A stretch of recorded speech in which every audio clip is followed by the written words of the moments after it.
Bertemunya Wahyu dengan Nyai.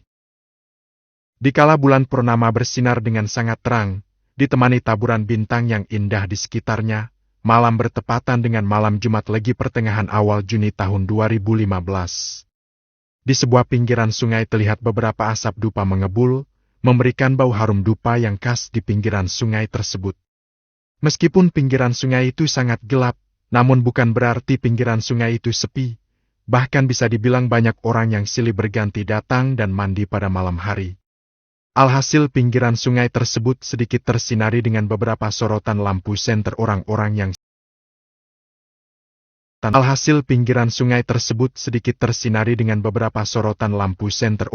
yang silih berganti. Sungai tersebut dinamai dengan Kali Tempur oleh para masyarakat sekitar. Kali Tempur terletak di pinggiran situs bersejarah Palenggahan Serigati yang terletak di dalam hutan Ketonggo, Kabupaten Ngawi dekat dengan Gunung Lawu. Seorang pria 25 tahunan terlihat menancapkan beberapa batang dupa yang mengebul ke pangkal pohon beringin yang menaungi salah satu sisi Kali Tempur yang sedikit terpencil. Setelah menancapkan beberapa dupa itu, dia langsung bersila untuk bermeditasi. Moga-moga berhasil, moga-moga berhasil. Batin pria itu dengan khawatir. Wajahnya sama sekali tidak dipenuhi dengan hikmat dan konsentrasi, melainkan wajahnya dipenuhi dengan kecemasan dan kebingungan.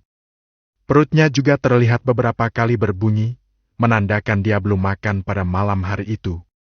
Pria itu bernama Wahyu Suryaatmaja, pria miskin asal Malang yang nekat untuk datang di tempat keramat ini karena kalah judi dan dia terjerat hutang.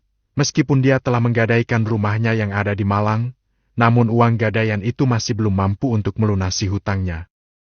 Kini keluarganya yang ada di Malang sedang terancam oleh banyak debt collector yang hampir setiap hari menyatroni rumahnya untuk menagih hutang dan mengusir keluarganya dari rumahnya. Duh Gusti, saya harus bagaimana? Tiba-tiba Wahyu menghentikan meditasinya, dia mengeluh sambil tersungkur ke tanah. Saya sudah tidak kuat. Saya butuh kaya. Saya lebih baik mati daripada miskin seperti ini. Keluh Wahyu di depan dupa yang mengepul itu. Akal Wahyu sudah mentok memikirkan bagaimana mencari uang, bagaimana memikirkan keluarganya yang sedang kelaparan di rumah. Wahyu sudah pasrah, dia lebih baik mati daripada menanggung penderitaan ini. Tolonglah aku. Siapapun, tolonglah aku. Akan aku turuti semua keinginanmu. Ketus Wahyu sebelum dia tidak sadarkan diri. Mas Wahyu. Neng. Nong. Neng. Nong. Wahyu yang duduk di atas batu tiba-tiba mendengar sebuah suara wanita yang sangat halus dan menyenangkan. Suara itu diiringi dengan sebuah lantunan gamelan Jawa yang terdengar sangat mistis. Wahyu menoleh. Dia mendapati ada seorang wanita dengan kebaya berwarna kuning sedang terlihat tersenyum ke arahnya. Selain memakai kebaya kuning, wanita tersebut mempunyai rambut panjang yang mencapai pinggulnya. Kebaya yang dia kenakan mempunyai belahan dada yang sangat menggoda, dipadukan dengan wajahnya yang cantik dan suaranya yang merdu. Wahyu mempunyai keinginan untuk berkenalan dengan wanita ini. Mohon maaf, Nona siapa? Tanya Wahyu dengan halus. Saya Handayani, Mas, istrimu. Kata wanita cantik itu dengan ekspresi malu-malu. Wahyu tertegun, dia masih ingat, istrinya adalah Emi, bukan Handayani. Lantas siapa dia? Namun entah kenapa gelora nafsu di dalam hati Wahyu mulai menggila. Dia menatap Handayani dengan tatapan penuh nafsu. Anehnya Handayani sama sekali tidak keberatan. Handayani malah tersenyum malu-malu seolah malu-malu kucing. Wahyu sama sekali tidak bisa memikirkan apapun lagi, dia sudah memuncak. Dia segera melepas baju dan celananya dan segera menerkam Handayani yang tampak malu-malu itu. Mas? Mas? Sinar matahari yang menembus celah-celah pohon dan teriakan seorang pria membangunkan Wahyu dari tidurnya. Loh! Wahyu sendiri kaget dia masih di bawah pohon dan dalam keadaan telanjang. Mas, sudah siang, sudah banyak yang kesini, malu dilihat orang-orang. Kata pria itu. Wahyu sendiri menilai orang itu sebagai peziarah di tempat ini, sebab orang itu sangat santai dan terlihat memaklumi Wahyu yang sedang telanjang di bawah pohon dan di depan dupa. "Oh iya mas, matur nuwun sudah diingatkan." Wahyu segera mengenakan pakaiannya. Untung saja tempat yang dia gunakan sebagai tempat bertapa terletak di pinggir kal yang sedikit terpencil. Setelah membangunkan Wahyu, pria itu segera kembali ke tempat lainnya. Dia juga menyalakan dupa seperti Wahyu, bedanya dia sangat kusuk dan khidmat. Pakaiannya juga terlihat mewah.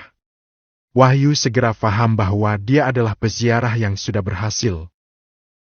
"Tunggu, aku mengalami apa tadi malam? Kok tiba-tiba aku telanjang?" Tiba-tiba Wahyu kembali mengingat-ingat bagaimana ceritanya hingga dia bisa bangun dalam keadaan telanjang seperti itu. Tiba-tiba merinding memikirkan sosok wanita cantik yang kehadirannya diiringi oleh lantunan gending Jawa itu. Lo, mimpi apa semalam?" batin Wahyu dengan ngeri. "Itu mimpi apa benaran?" Tiba-tiba Wahyu lebih ngeri lagi bahwa dia terbangun dalam keadaan telanjang. Bukankah artinya tadi malam dia melakukan hubungan suami istri secara nyata dengan Handayani? Wahyu yang merupakan orang awam tentu saja tidak tahu arti semua ini.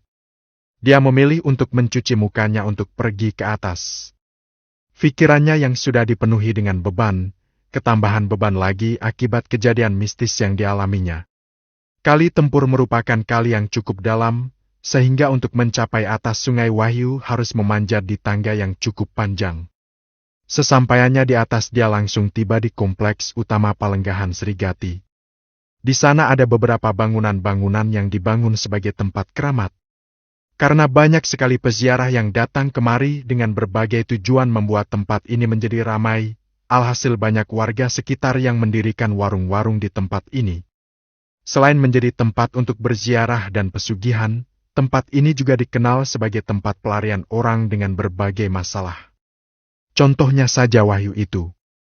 Selain Wahyu juga banyak orang yang menjadikan tempat ini sebagai pelariannya. Mereka bisa hidup di bawah belas kasihan pemilik warung-warung itu. Pemilik warung memberikan mereka makan, namun sebagai gantinya mereka akan menjadi buruh kasar yang mengikuti perintah pemilik warung. "Mbah!" Wahyu menghadap ke Mbah Solikin, salah satu pemilik warung yang ada di Palenggahan Srigati. "Mau makan? Hayo sana kerja dulu. Cepat bantu Mbah Putri bersihkan kebun," kata Mbah Solikin sembari menggoreng tempe dan menghirup rokok kretek yang ada di tangannya. "Nyih matur nuwun," kata Wahyu sembari mengambil sabil yang tergantung di dinding bambu dan berjalan menuju arah kebun. Mbah Solikin adalah pemilik warung yang Wahyu ikuti. Terkadang Mbah Solikin menyuruh Wahyu untuk menyajikan makanan, terkadang mencuci piring, atau terkadang juga seperti ini membantu membersihkan kebun. Pokoknya apa yang diperintahkan oleh Mbah Solikin akan dilaksanakan oleh Wahyu demi sesuap nasi. Di hutan Ketonggo yang merupakan tempat Palenggahan Srigati ini bukanlah hutan majemuk, melainkan hutan jati yang merupakan kawasan yang berada di bawah naungan perhutani. Oleh karena itu pula beberapa kawasan memang diperbolehkan untuk dikelola warga sekitar, yang penting tidak merusak atau mencuri pohon jati yang ada. Bisa dikatakan bahwa status hutan ini adalah hutan produksi, bukan hutan lindung. "Mbah!" Wahyu menyapa Mbah Karni yang merupakan istri dari Mbah Solikin, menceritakan mimpi.